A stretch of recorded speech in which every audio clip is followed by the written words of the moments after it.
Good morning. Welcome to IGSHPA's August Dig Deeper webinar. I'm Jeff Hammond, Executive Director at International Ground Source Heat Pump Association. We really appreciate LoopTech's sponsorship of this webinar. It was part of their sponsorship from the 2025 conference. That was one of the advantages of the Diamond sponsor. So before we get started, we have a great presentation today, but I'll give you some updates on what's happening at IGSHPA. There is quite a lot happening, so we'll bring everybody up to date with the latest IGSHPA news. We do still have a few Town Hall and Dig Deeper webinars available for the rest of this year, as well as advertising for these webinars. You saw on the previous slide, LoopTech is the advertiser for this particular webinar, and since these are recorded, your logo stays on this recording for as long as it's online. So at this point, we haven't taken any down, so your logo will be on the webinar for quite some time. Make sure you have on your calendar our 2026 annual conference dates. We will be in the St. Louis area, St. Charles, Missouri, April the 13th through the 15th. And this is a little bit different setup. We have a welcome reception and 2 days of quite a lot of good content. Everything is ready to go. Registration, hotel information, sponsor information, and so forth. In fact, we already have quite a few sponsors, and we could certainly not do this conference without our sponsors. So we really thank our conference sponsors at this point. More and more are coming every day. So if you'd like to get the word out, as you can see from this webinar, between now and April of 2026, your logo gets recognized at each one of these events. We also have some exhibitors already. You can see here from the slide that there are quite a few spots left. These can be 10 by 10 booths, 10 by 20, or 20 by 20, and then we have some tables as well. So still a lot of availability there. Our biannual research conference is in Vienna in 2026. Even though we have an annual conference that's a general conference, we have a research track at the IEA Heat Pump Conference in Vienna in May of 2026. So if you're interested on the research side, make sure that's on your calendars as well. I've mentioned this a couple of times already in our webinars, but this is a super important document, and I want to make sure that everybody is aware of it. We just released the 2025 edition of the CSA ANSI IGSHPA C448 Design and Installation Standard in May. It has a lot of new information and almost 250 pages. If you're an IGSHPA member, there is a significant discount on this standard, so you'll want to make sure you have a copy of that.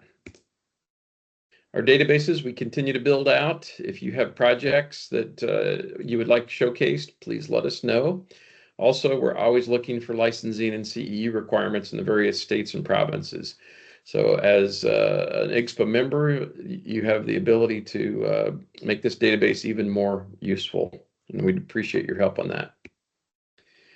You may have seen our Geo Outlook magazine that just published the end of July. It's publishing right now in January and July, twice per year. So we're already accepting articles and ads for January. Let us know if you're interested in writing an article. And just like the webinars, these are online, so your advertisements do stay online if you go through the archive. So contact us if you're interested. If you're not getting this magazine, please let us know and we'll add you to that mailing list. This past edition in July was a little bit different format, and we really like the way it reads. It's a lot easier to use, so hopefully you'll like that too. That was based on member feedback, so we can certainly use your feedback and make sure that we have a useful piece of information.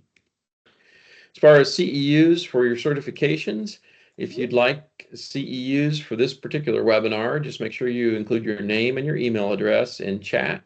If you can't use the chat, then we do have the Q&A turned on. If you're watching this as a recorded session, you will need this webinar code. If you're live, don't worry about the webinar code. Just your name and email address is all we need. But if you happen to be watching this recording, the webinar code at least lets us know that you've watched it to this point anyway. If you're looking to ask Lance questions, simply type your questions in the chat or in the Q&A, and we will read those at the end of the presentation. as I mentioned, it will be recorded so you can view this later on.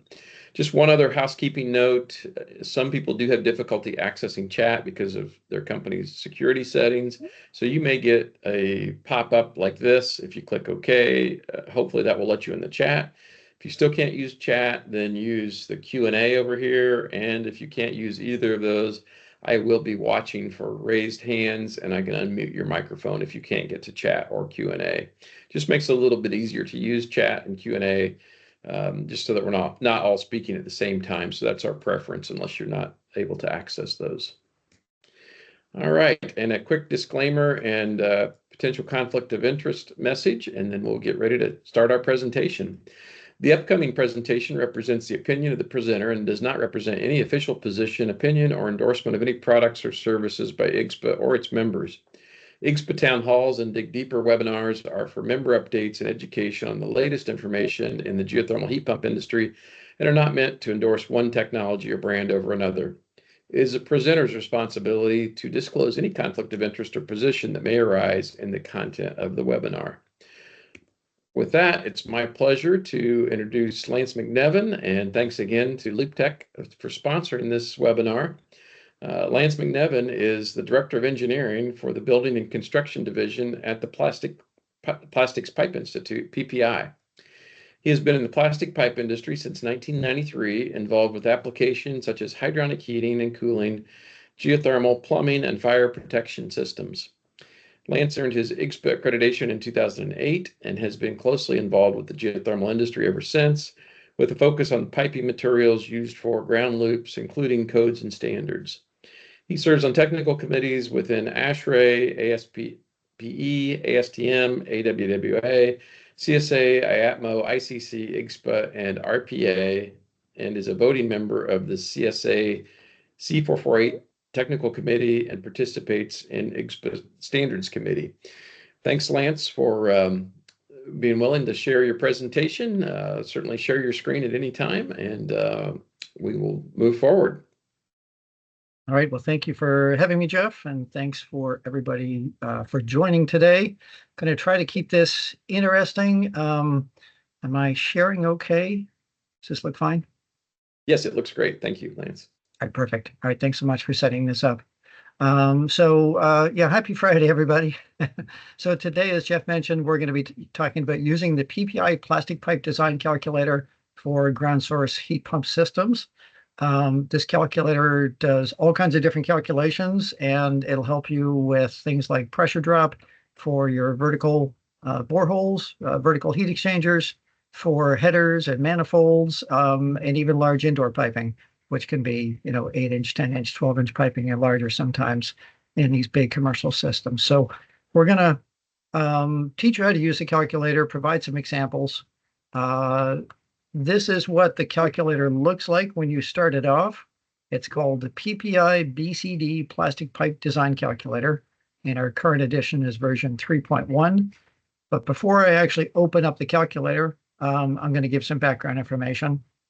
This is my background information. Jeff mentioned this already. So just so you're wondering, who is this guy who's talking to me today? Again, I'm Lance MacNevin with the Plastics Pipe Institute.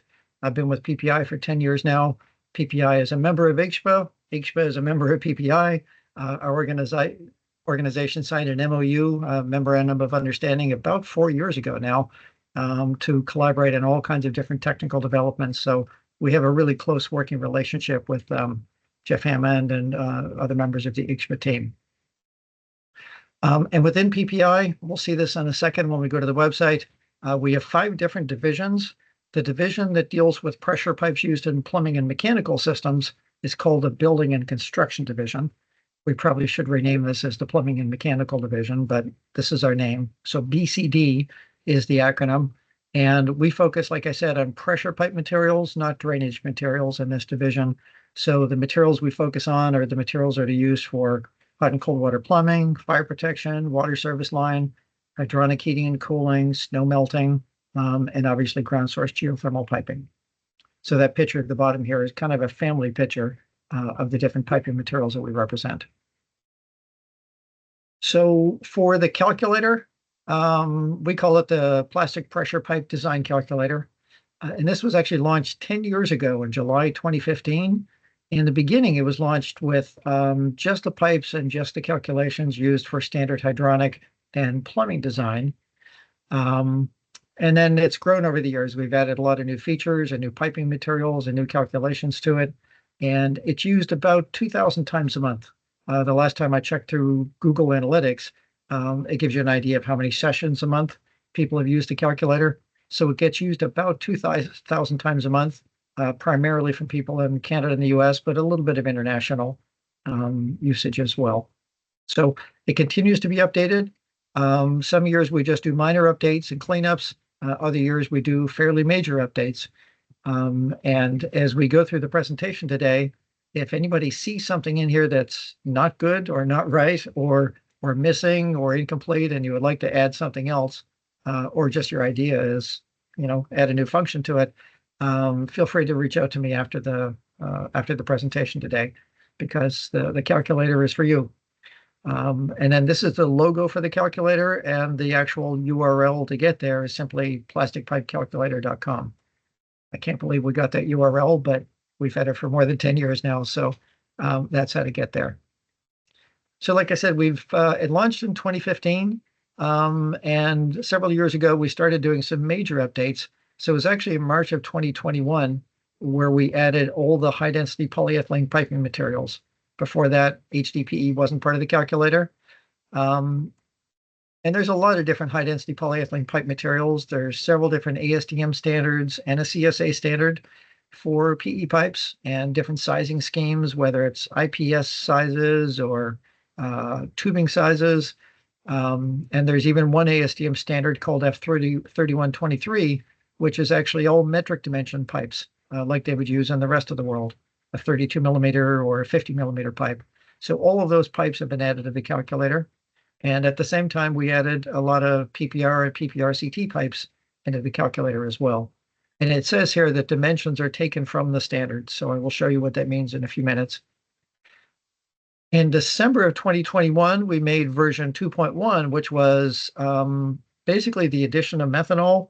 That was one of the hardest things, was actually to find good data about viscosity and density and other factors about different methanol mixtures that would be used in ground source heat pump systems. But eventually, with our engineering team, we were able to find some of the data in Dr. Steve Kavanaugh's book, Geothermal Heating and Cooling, and some of the data in Perry's Chemical Engineer's Handbook. I am not a chemical engineer, so somebody else helped me with that one. And that gave us the data we needed to add methanol into the calculator. So that's been there for several years now. But it does say that the available data is limited to a temperature range starting at 32 degrees Fahrenheit. Even though methanol is an antifreeze and should work at temperatures below that, we just couldn't find the viscosity and density information for temperatures below that. So if anybody else has a great database of methanol info that's been published and can send it over to us for a wider temperature range, please do so. We're happy to add that in. In December 2022, we added a sixth function to the calculator called a static water column pressure function. And that's so that people don't forget about how much pressure is in a pipe caused by the column of water from top to bottom. So there is one function of the calculator that allows you to calculate the static water column pressure for plumbing and hydronic systems. But if you click a radio button, it switches over to the geothermal scenario, and then you enter the data in there, and it'll tell you how much pressure is at the bottom of a pipe, let's say at the bottom of a vertical borehole. And then in January 2023, we made a math update behind the scenes in the calculator, because one of the most important functions of this is pressure drop calculations, obviously. And we continue to research, find what is the best math to use for pressure drop calculations. So the engineering team that we work with found a more precise way of doing the pressure drop calculations. We're still using the Darcy-Weisbach equation, which takes into account all kinds of fluid properties. But then we added in something called the implicit Colbrook-White equation, which calculates the friction factor of the pipe at different flow rates and different scenarios. Calculating pressure drop of water or other fluids through pipe can get pretty complicated. So if you want to see all of the details used in that calculation, I'll show you in a few minutes. You can hit a button and all of these equations will pop up on the screen. And then you can see exactly how we're doing it and compare that with how some other calculators may be doing this function. So that's kind of the background and the updates that have happened to it over the years. Now I'm going to give you a few slides about using the calculator before I actually open it up and start using it myself here. So the first thing, and we mentioned this before, is that for all the piping materials in the calculator, we use the dimensional data from ASTM and CSA standards. So for example, for PE pipe, we take the data from ASTM D3035, that's one of the standards, and we use the perfectly average outside diameter and the perfectly average wall thickness for the pipes to calculate the inside diameter. So that's where some of that information comes from. And then for other types of information, we use data that comes from other research projects when needed, like thermal expansion, contraction, and things like that. When you're using the calculator, this shows right here that the user can select either inch-pound US customary measurements, that's the IPUS button, and that's the default. But if you're working in Canada or somewhere else and you'd like to use metric or SI working units, you can click that button and switch over to those units. It won't change the names of the pipes. A nominal pipe size 8-inch pipe is still a nominal 8-inch pipe, even in Canada, even in which you switch over to metric, the dimensions of the pipes don't change, but all the other calculations change. And then the other great thing is all the different fluid choices that are built into the calculator. So it started with water. Over time, we added ethylene glycol, propylene glycol, and then we added methanol. And we've even added several different types of brine solutions, which are probably not using in ground source heat pump systems, but some chilled water systems are using brine. So for people doing chilled water in a data center or something like that, they can select their fluid from this calculator as well. And as I'm sure you all know, they can make a big difference in pressure drop and some of the other characteristics of the fluid. And then one of the other neat things about the calculator then is when you run a scenario and you get your answer, you'll see the little answer box, the results box will pop up on the screen. And that's what I'm showing here right now. In the lower left of that is the button that says calculation details. So if you want to see, how did it do that? How did it figure out this math? Click that and a pop-up window will pop up showing you what the calculation details were. And if you want to take a screenshot, you can do that. If you want to print out the calculations and all your input entries and the outputs, you hit the print button and you can save it as a PDF file or print it to a printer. Or if you want to email the result to somebody, just hit the email button and a little box will open up and you can type in their email address and send the calculation to people directly. So that's pretty helpful. In terms of selecting pipes, so one of the very first things you do when you're using the calculator is select which type of pipe am I going to be using. And like I said, it has all kinds of piping data built in. Today, we're going to be talking about HDPE pipes most of the time. And then in some cases, for some functions of the calculator, even if you're selecting something like HDPE, you could have the option between copper tube size dimensions or iron pipe size dimensions. And those are also known as NTS for nominal tubing size and NPS for nominal pipe size. So they have, each sizing scheme has kind of two different names there. But this is obviously really important. If the designer, the specifier designed around using IPS dimensions, but you did your calculations for CTS dimensions, well, CTS pipes are smaller, smaller outside diameter, smaller inside diameter, so you're going to have much higher pressure drop. So just make sure that you select the right sizing scheme that is being used for the pipe that's going to be used on the project. And then when it comes to fittings, the calculator doesn't know the inside architecture and the shape of all these different fittings, right? There's no way it can do that. Lots of companies make fittings and they're all molded slightly differently from each other.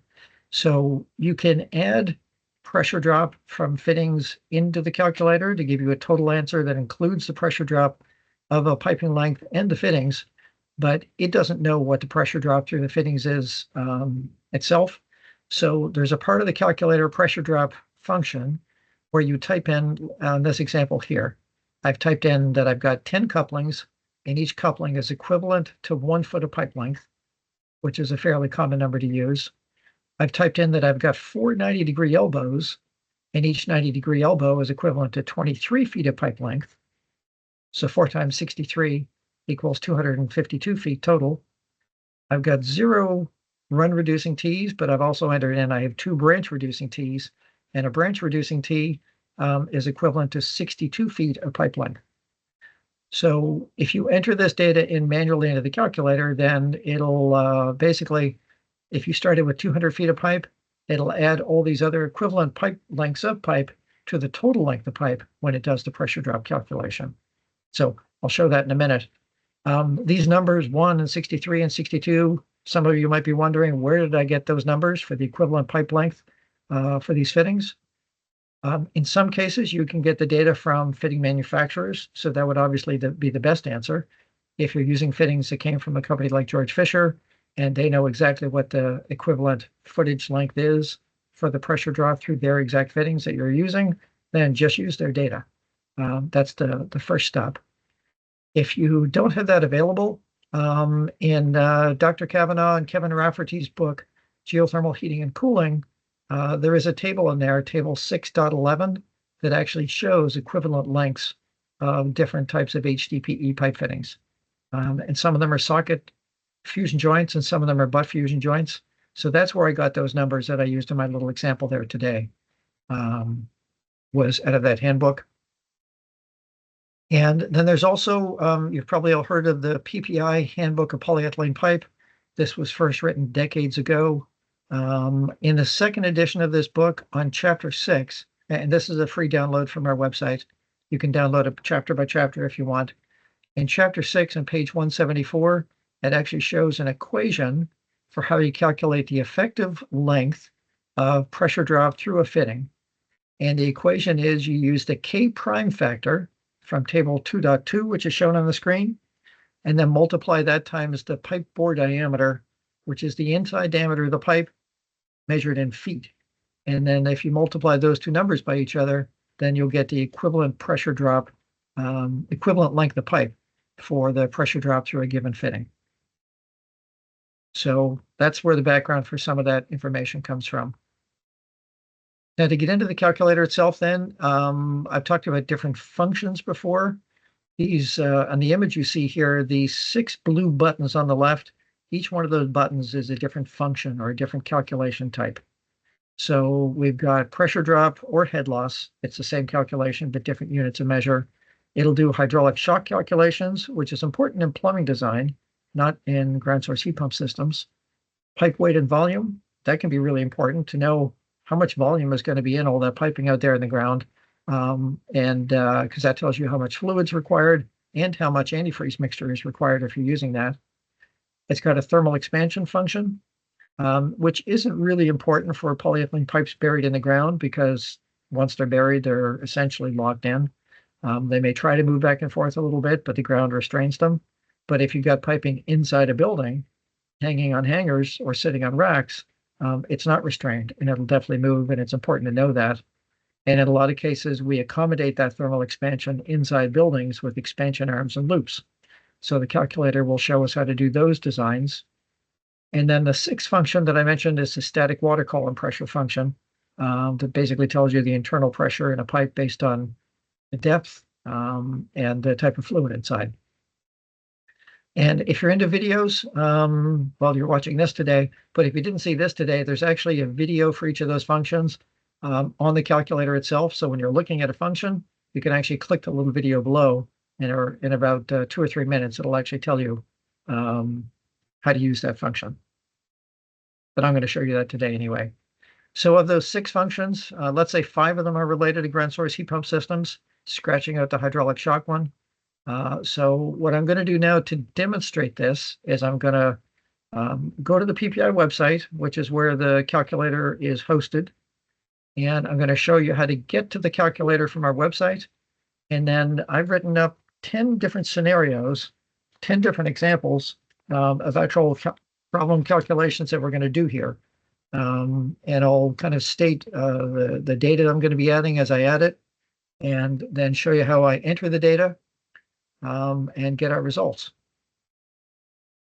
So to get to the calculator, there's 2 ways. You could just go to plasticpipecalculator.com, And a lot of people remember that, and that's kind of the shortcut. Or if you just remember to go to the PPI website first, this is the PPI website homepage. I mentioned before, PPI is 5 divisions. So at the top of the web page, we go to where I'm going to mouse over divisions and click on building and construction. And kind of the code color for building and construction division is red.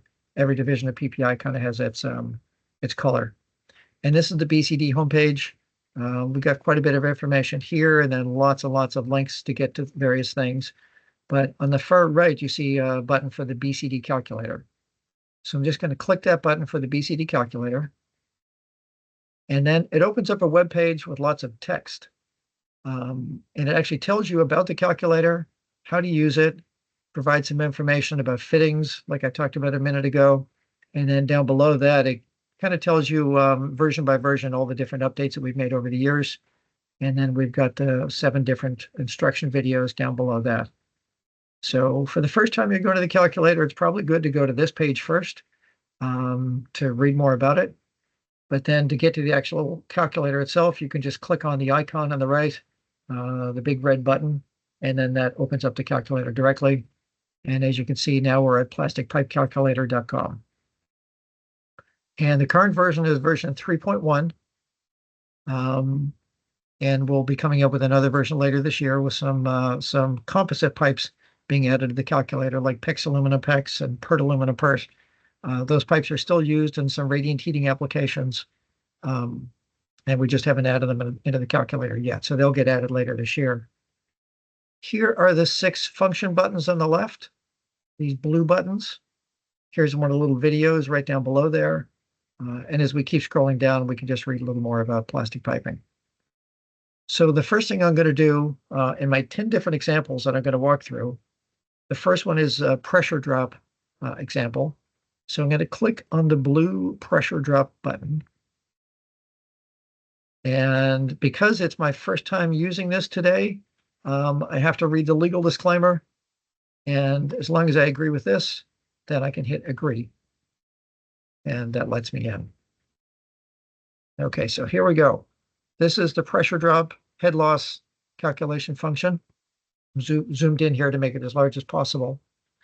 And the first section where you see the black bar at the top, it says input. So this is where we input a lot of our information. And you also see in the gray bar, there's a button that says, is this a geothermal application? And if it is, then we check the box. And the reason is because not every type of pipe that exists is approved or suitable for geothermal systems. So when you check that box for geothermal application, that narrows down the choice of pipe availability to those types of pipes that are actually in the market and approved for ground heat exchanger systems. And it also then gives you access to methanol data as a fluid type, because we wouldn't be using methanol in a hydronic radiant heating system or something like that. So remember to check that button.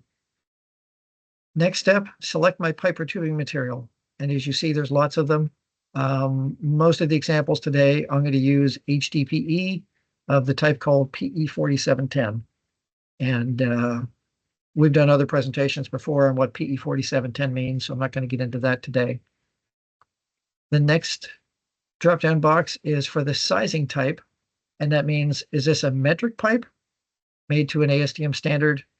If somebody was importing pipe from Europe that happened to be a 50 millimeter pipe, well, you can actually find the data, the dimensional data for a 50 millimeter polyethylene pipe from Germany. That's built into the calculator if you ever run into one of those situations. And then the next 2 options that you have for HDPE pipe or IPS dimensions according to ASTM D3035 or IPS dimensions according to ASTM F714. Right now, there's no CTS dimension showing in here for PE pipe for geothermal applications because we don't think anybody is using CTS pipe for geothermal applications for PE pipe. But if you were, then let me know and I can show you how to do that. So I'm going to select piping that's made according to the standard called D3035. Pretty common pipe standard. And what I'm going to do is a pressure drop calculation for a header. It's going to be a big diameter header laying in the ground. It's going to be an SDR11. And if you know what SDR11, that means standard dimension ratio 11, meaning the wall thickness is going to be 1/11 of the outside diameter. When it comes to SDRs, the larger the number, the thinner the wall, and the lower the pressure rating for a given diameter. But SDR11 is pretty common, so I'm going to use that. And my nominal pipe size is 4 for this header. So everybody's going to call it a 4-inch header. The proper way to describe that is it's nominal pipe size 4. There's a little bit of data down below just telling you about the difference between tubing and pipe and other PPI calculators. If you're doing municipal water system or something like that, you wouldn't use this calculator. You'd use a different calculator, but that doesn't apply to us right now. So now I'm down in the next section of input, which is where I enter my flow rate, my length of pipe, the type of fluid, and the average fluid temperature. So in this example, I'm going to be trying to pump 150 gallons a minute. And I'm just typing this on my keyboard. 150 gallons a minute through 100 feet. That's the length of the pipe. The fluid in this situation, if I go to my drop-down menu, it's 20% propylene glycol. I don't need a ton of antifreeze, and 20% is enough. And the average fluid temperature for a geothermal system over the course of a whole year is probably right around 73 degrees Fahrenheit, but that's not the worst case scenario. So if I want to make sure that my pumps can pump the fluid fast enough at the coldest temperature that it's going to operate, I need to know what is that coldest water temperature or fluid temperature for my ground loops. So in this system, I'm just making this up, but for this system, I'm using 35 degrees Fahrenheit as the coldest temperature for this particular scenario. So I've entered in this data. I'm going to skip fittings for now, and then just keep scrolling on down until I hit my calculate button. And there we go. It gives me all my calculations. I've got turbulent flow, which is what we normally see in any type of a heat transfer pipe like geothermal, as long as the fluid is moving fast enough. The pressure drop, and that 100 feet of nominal pipe size 4 pipe is just 1.2 psi.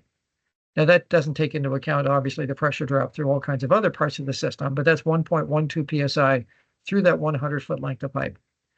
And then if you're talking with somebody who uses the term head loss is simply psi times 2.3. So the head loss value is the pressure drop value times 2.3. And then the velocity, in case this is interesting, our velocity here at this flow rate is going to be 4.64 feet per second. And again, if I want to see how did it know this, where's all the math, I click my calculation details button, and this shows all the equations that were used for this, which is, as far as we know, this is the state of the art for doing this type of calculation. And if this is the result and I want to email it to somebody, I could just click the email button at the bottom and then type in their email address and send it directly from here. So that's one scenario.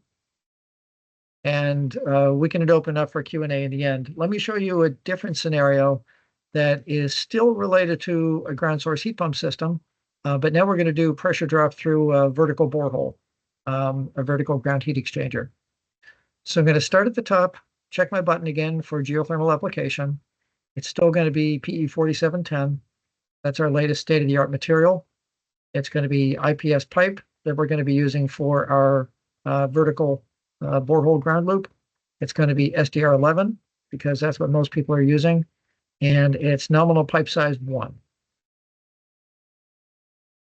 Now, if I scroll down below that, I can put in my fluid information. My fluid information from before is still here, so let me wipe that out first, and now we'll enter it in. So for this vertical heat exchanger, the design says I need to flow 6 gallons a minute through there, and the length of the pipe, it's a 400-foot deep borehole, so that means the length of my pipe is 800 feet. In this example, for my fluid, I'm using 20% propylene glycol, and that's just because that's what I wrote down to use in this example.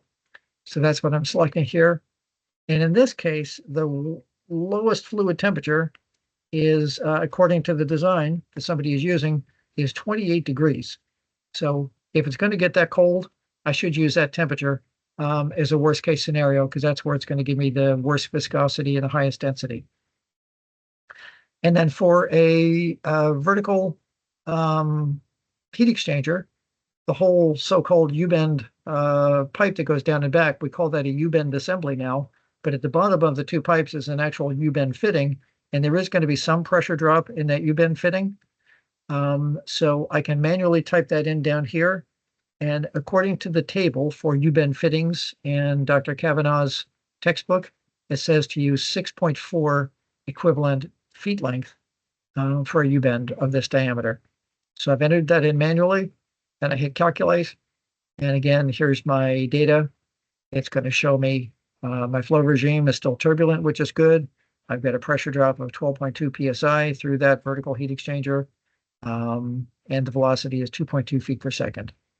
Now, I haven't designed many of these systems myself to know whether or not these are really optimal, ideal numbers that you would use in a ground loop, a vertical ground loop. But this is just kind of showing an example of how you enter the data and interpret the results.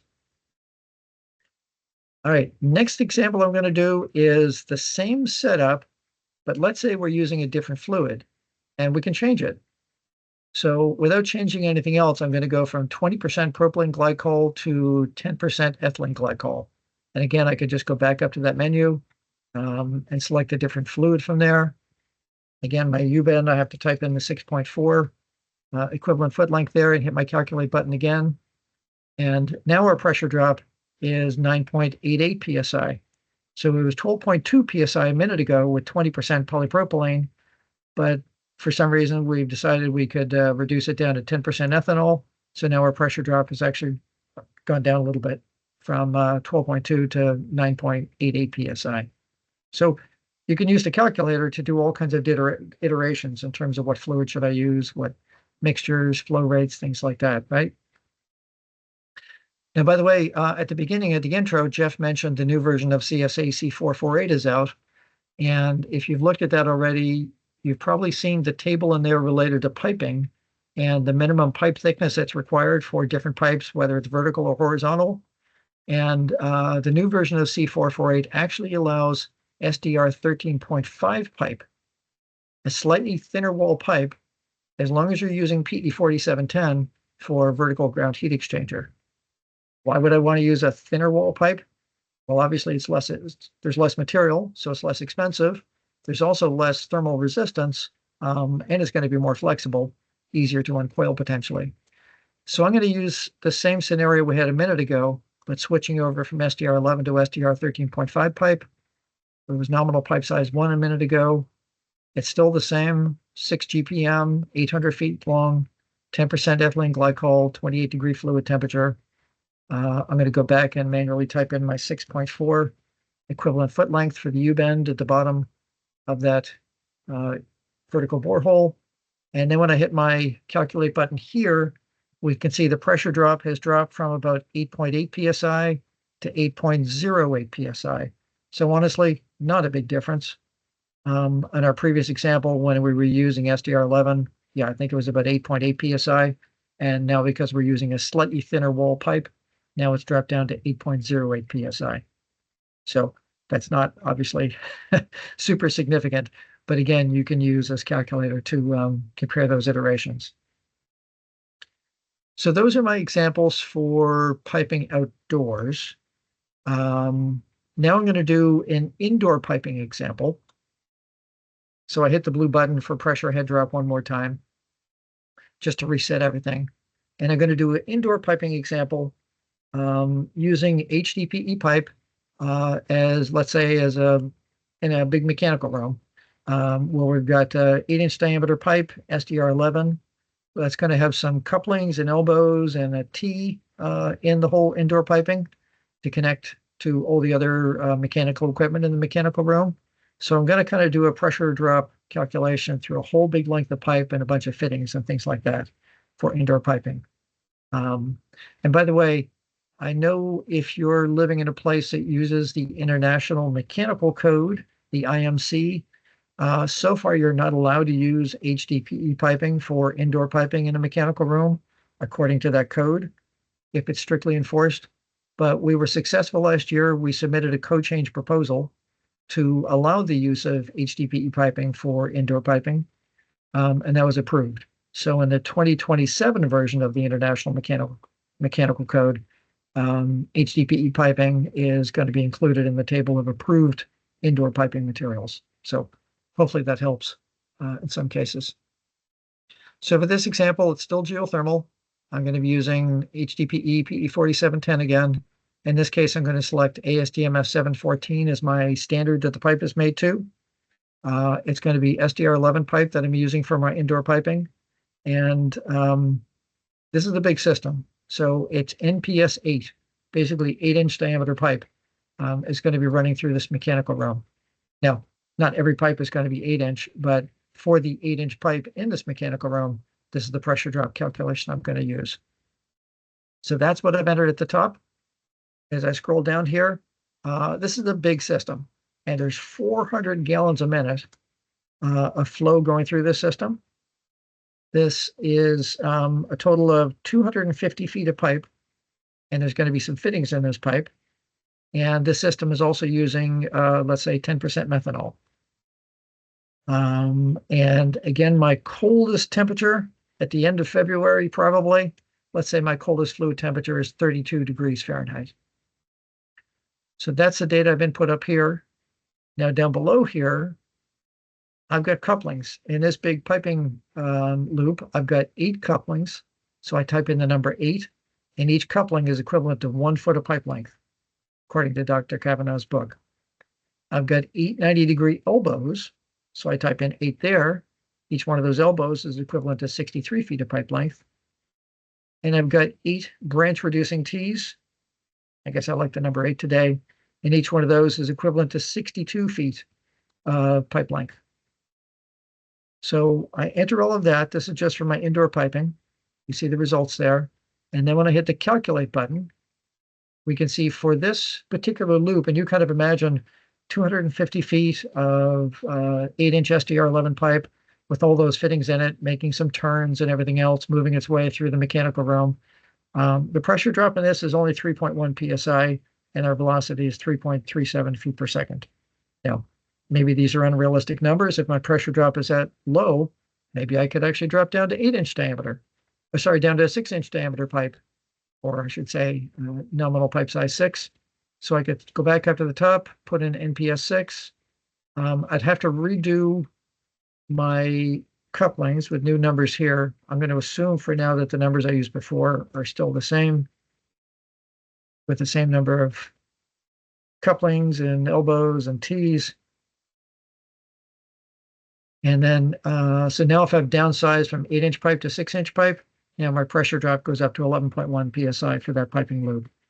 Is that a good answer? I don't know. It depends on what pumps you're going to be using and everything else that this, everything else that this fluid is going to flow through. But at least that tells you what the answer is for that specific pressure drop through that specific loop of pipe. So that's useful information, hopefully. Now another function I'm going to move on to then, I'm going to move on beyond the pressure drop head loss function and show how to use the pipe weight volume function. And I think this is pretty helpful because when we put all these pipes in the ground or in the building in the mechanical room, we need to know, in some cases, how much do they weigh, how much do they weigh full of fluid, and then how much volume is inside when we're filling them with fluid. And especially if we want to have 10% glycol or 5% methanol or something like that, this will actually calculate exactly how much of an antifreeze mix we need. So for this example, checking the geothermal button again, and it's the same PE4710 that we've used before. It's made in the IPS dimensions. It's going to be SDR11. It's actually the same 8-inch pipe that we used in the example just a minute ago, where we had 250 feet of it with 400 GPM. But right now, all that matters for calculating the pipe weight and volume is the length of the pipe. And in that example a minute ago, we said there was 250 feet of the 8-inch pipe in the building, and we said it was a 10% methanol mixture in that scenario. So I entered that data in here, hit the calculate button, And here is our results. So the dry weight of the pipe, that's 2,100 pounds of pipe when it's empty. Once you fill it with fluid, it's going to be 6,180 pounds. That's for the whole 250 feet. And then the total volume of fluid in the pipe is 494 gallons. And since we said 10% methanol, basically it's calculating 10% of the total volume is 49.5 gallons. So that's how much methanol we would need to achieve a 10% concentration there. And that's pretty easy. It's easy to calculate 10% of anything in your head. But if this was a different number, 20% or 30% propylene glycol or something like that, this would also do that type of calculation for us. So hopefully that makes sense, and that's a pretty good example. The other pipe weight volume I was going to do has to do with polypropylene pipe, because a lot of people are using polypropylene pipe inside buildings. It's fusible, it's strong, it's very rigid, more rigid than HDPE. So really quickly, I'm going to do an example with polypropylene pipe as my indoor piping. And I'm going to select a type of pipe called PPRCT, because that's the strongest type of polypropylene pipe. My dimensions are metric, because the vast majority of this pipe is made in Europe, and it's made to metric dimensions, even though it meets an ASTM standard. It's going to be DR11. And in this case, it's going to be nominal pipe size 75, which means the outside diameter of that pipe is exactly 75 millimeters. If this was the same example I had a minute ago, where I was using 250 feet of pipe, before I had 10% methanol, in this case, let's say it's going to be 20% ethylene glycol. So I enter in my length of pipe and my fluid mixture, hit the calculate button. And again, this tells me the dry weight of the pipe. So that tells me some information I need to know about how to hang it, how to move it, the filled weight of the pipe, to total volume of fluid in the pipe, and then the volume of the mixture fluid. And again, the total volume, 58.8 gallons. If it's 20% glycol, it's 58.8 times 0.2, but it does that for us here. So that's a volume fluid example. Let me do a thermal expansion example. And like I said, for thermal expansion of buried pipes, usually not very important, because the pipes are pretty much self-restraining in the earth and they're heat fused to each other, so the fittings are not going to push off and things like that. But if you've got piping inside a building, it's not restrained, so it's free to move around a lot. So if this is, again, an interior mechanical room piping for a ground source heat pump system, let's say we've got PE 4710 again. It's the IPS pipe, it's SDR11, and in this case, we're going to use NPS 4. So in other words, 4-inch diameter pipe. And to calculate the linear expansion, there's really only a couple of pieces of data that you need to enter. What is the initial temperature and what is the final temperature? So in other words, the coldest and the hottest, or the hottest and the coldest, because it could be they're installing on a hot day but going to run cold fluid through it. It could be installing on a cold day but going to run hot fluid through it. Or it might be a system that has a pretty big temperature swing between cooling mode and heating mode in all our seasons. So in this case, let's say the hottest temperature it's ever going to see is 100 degrees Fahrenheit, and the coldest temperature it's ever going to see is 30 degrees Fahrenheit. And let's say I have 100-foot length of pipe hanging in my mechanical room. That's a pretty big mechanical room, I guess. But that's the pipe length. So in this case, it's giving me length of tube expansion as a negative number, negative 6.7 inches. And that's because my final temperature is less than my initial temperature. If I swap those numbers and put in 30 and 100 instead of 130 and hit calculate, now it's giving me a positive value of 6.7 inches. So that's how much that pipe length is going to elongate through that temperature swing from its coldest day to its hottest day. So what do we do with that? Well, 6.7 inches, that's quite a bit of movement. So maybe we should look at doing an expansion arm or expansion loop. So I'm going to go back up to the top here and click my expansion arm loop button. And here we go. An expansion arm looks like this, just an L. An expansion loop looks like this, more of a U. So it shows you a picture to confirm which calculation we're doing. In this case, let's do an expansion loop design for a geothermal system. Again, it's going to be PE 4710, the same pipe that we've been using all along, SDR11. In this example, it's going to be nominal pipe size 6. Just picking a random number here.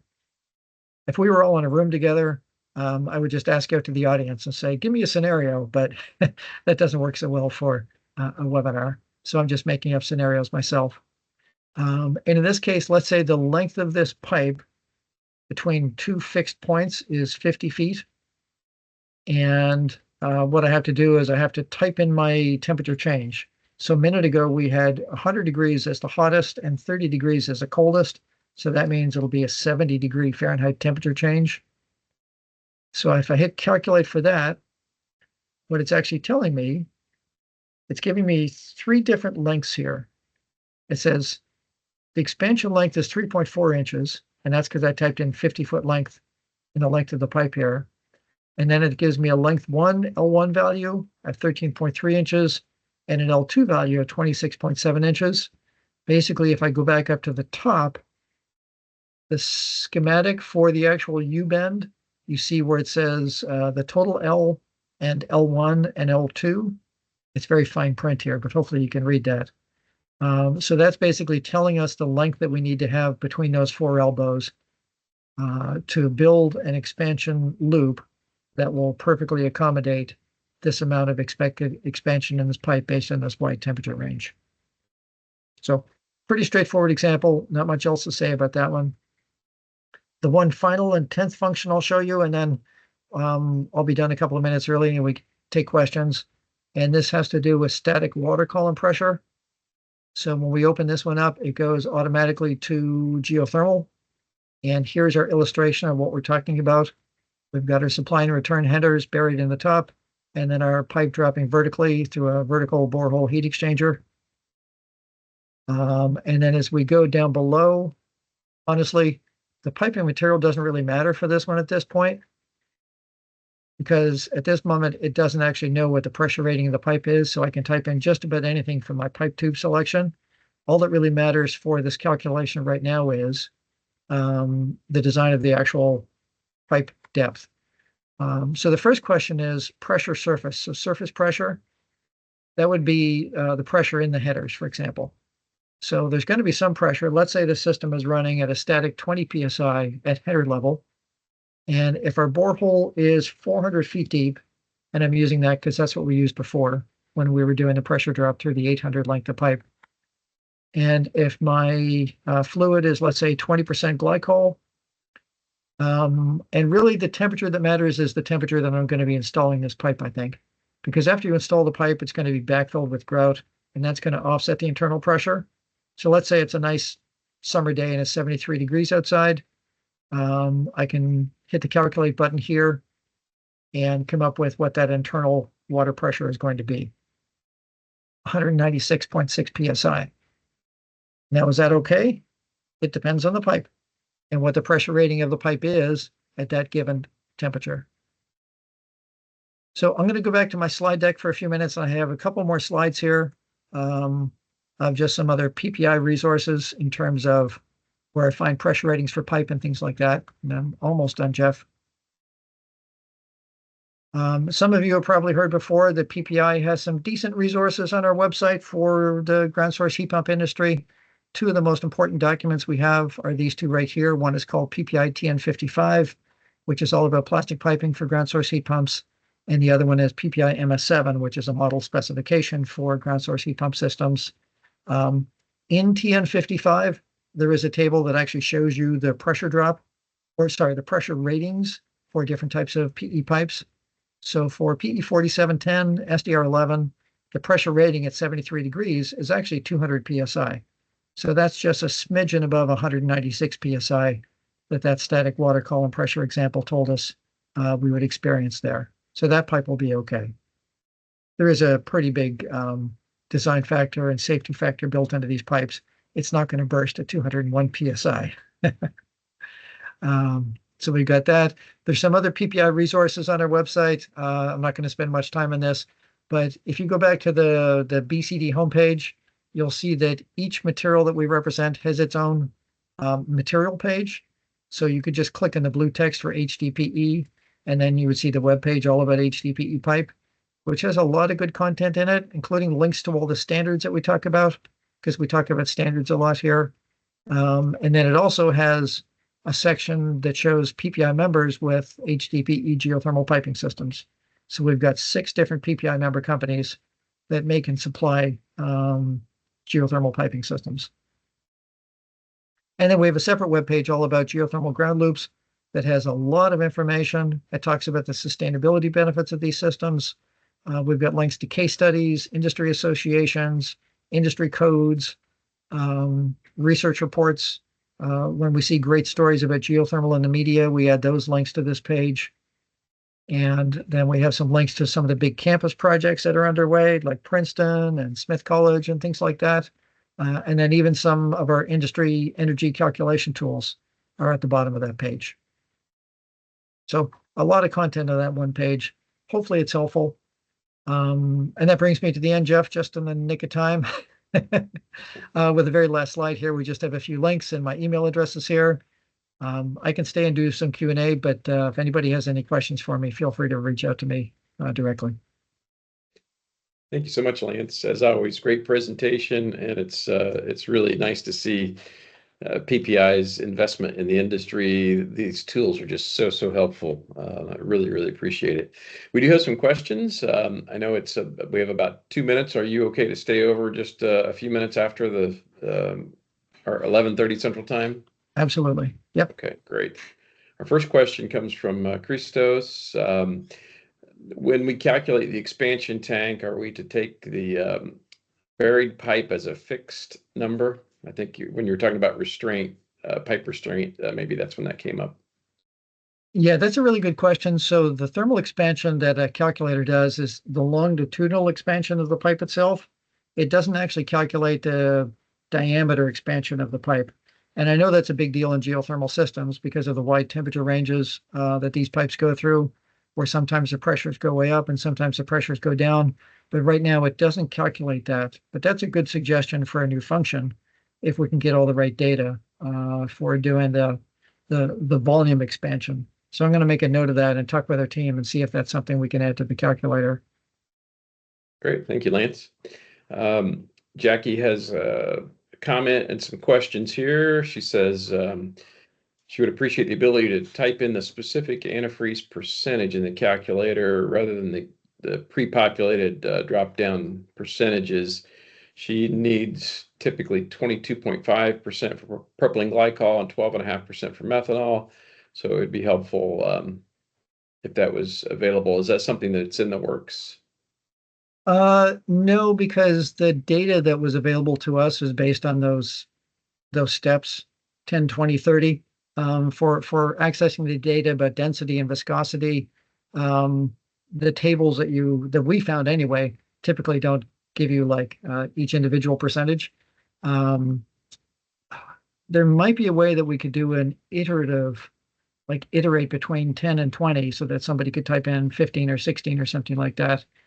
I'll talk to the programmers about that to see if that's possible and if it's a linear value.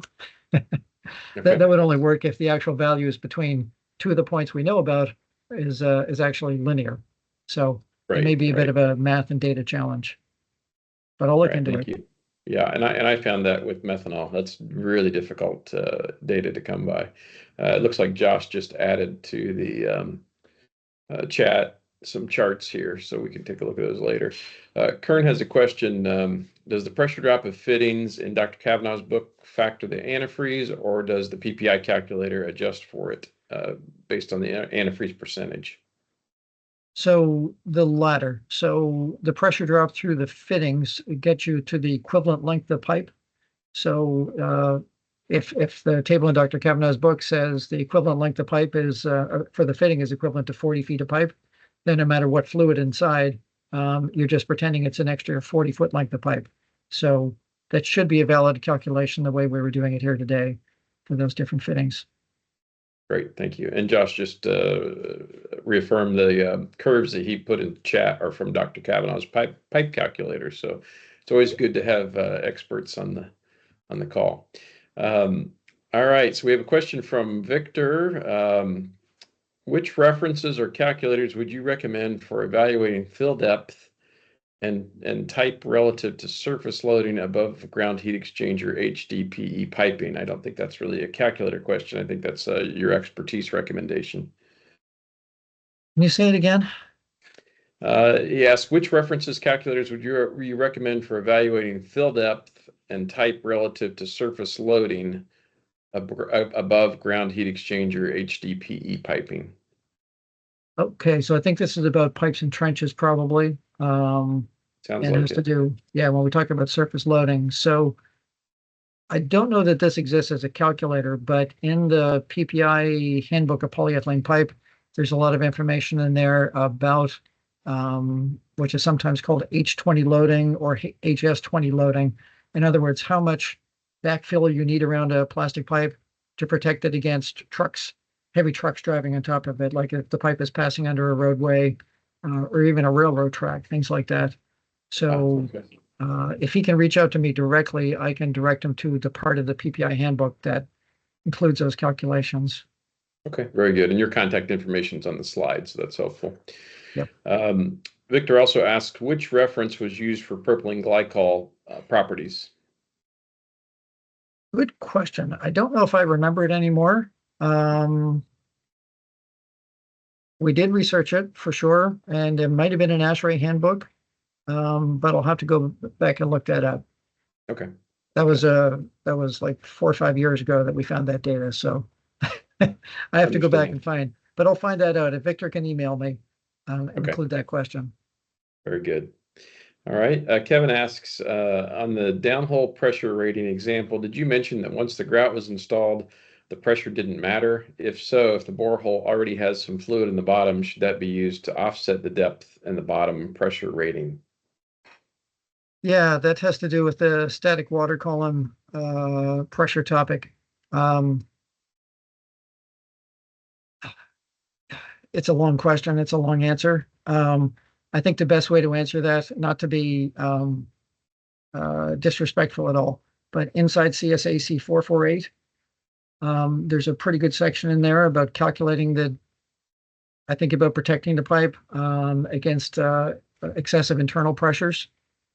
So the trick is with putting the pipe down the borehole, for materials like HDPE, they are really strong and have a very high pressure capability when you first pressurize them, but over time they relax. So, and people don't recommend to exceed the pressure rating. You won't find that in writing where it says exceed the pressure rating for the first hour. Don't worry, you'll be okay. But essentially, that's what people are doing. In a lot of these deep boreholes, people are really exceeding the pressure rating when they first drop the pipes down the borehole, assuming the pipes are filled with liquid, but then they should be grouting around the outside of the pipe as quickly as possible. And assuming the grout is not having any cavities or voids, then the grout is offsetting the internal pressure on the pipe. And in some cases, the external grout pressure is even greater than the internal water pressure because the density of the grout is higher for the first half hour or hour. And then after that, the grout sets up in kind of a semi-solid state, as everybody knows.